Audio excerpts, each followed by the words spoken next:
Vous l'avez peut-être entendu à l'issue de sa conférence environnementale vendredi, le président de la République François Hollande a mis l'accent sur la baisse de notre consommation énergétique, moins 50% d'ici à 2050. Pour les ménages, l'un des bons moyens de réduire la facture énergétique, c'est de consommer moins de chauffage. Et pour les y inciter, le gouvernement vient d'annoncer une baisse de la TVA en cas de travaux de rénovation thermique.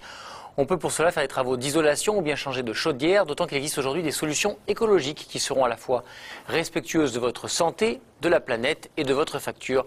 Vous allez comprendre avec ce reportage de Laetitia Fouque, Christian Gallet, Olivier Berry. Et Galtier, il y a d'abord Jean-Claude et Lucienne. À leur arrivée en 72, une partie de cette ferme était en ruine. Dans ces ruines, le fils Renaud et sa femme Catherine vont installer leur future maison et la petite fille Audrey a ouvert des chambres d'hôtes. Ici aussi, l'éco-rénovation commence par une bonne isolation. Ils ont choisi la fibre de bois. Au niveau de sa fabrication, au niveau de l'impact carbone, on est beaucoup plus faible qu'une laine minérale traditionnelle, donc moins impactant sur l'environnement. Ensuite, au niveau du produit, on est sur un produit un peu plus sain pour les personnes habitant dans le logement. Et ensuite, on est sur l'utilisation du déchet de scierie, donc revalorisation du déchet pour la fabrication de fibres de bois. Une isolation saine et une nouvelle chaudière qui chauffera l'eau des 3 maisons et les 500 mètres carrés de bâtiments. L'hiver, on a quand même des températures qui vont descendre entre moins 12 et moins 25, donc ce n'est pas des pays très chauds. Et l'hiver dernier, on a quand même commencé à allumer le chauffage. C'était un petit peu exceptionnel, mais on a quand même allumé le chauffage au mois de septembre et on l'a été au mois de juin. Alors, je ne sais pas si vous voyez la nécessité d'avoir un chauffage performant. Performant et surtout écologique, puisqu'il se nourrit uniquement de branches d'arbres. Donc là, avec ce que tu devrais avoir à peu près 15 jours d'autonomie. Grosso modo, il faudra 7 à 8 remplissages par an pour l'ensemble des besoins. Voilà. Ce qu'il faut savoir, c'est que le branchage d'un arbre représente à peu près 30% de son volume. Et c'est en général pas valorisé. C'est-à-dire que les scieries prennent les bûches, les grumes, les gros troncs, pour le débiter, et ça reste par terre et personne n'en profite.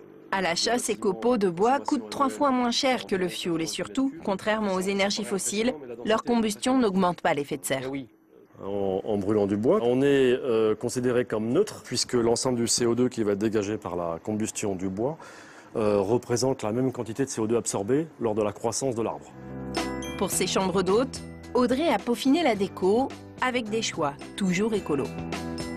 Au niveau des murs, c'est le même concept que ce que vous avez vu, donc Fermacell fibre de bois. Et on a mis une finition chaude dessus, donc des peintures écologiques. Le parquet, donc c'est un vieux parquet qui a 300 ans en chêne de récupération. Donc au niveau du revêtement des murs, c'est du Tadlac. Donc en fait c'est un procédé qui vient du Maroc, de Marrakech à la base. Donc c'est 5 couches de chaux qui sont ensuite écrasées au galet et lustrées au savon noir. Et c'est totalement imperméable. Son objectif, garantir une bonne qualité de l'air intérieur à ses hôtes. Je trouve que c'est important de ne pas faire n'importe quoi non plus, d'avoir des maisons un petit peu saines, où il n'y ait pas des produits qui dégagent des choses qui soient néfastes pour la santé. Un choix qui a tout de même un coût. Selon les travaux, une rénovation écologique peut coûter jusqu'à 20% plus cher.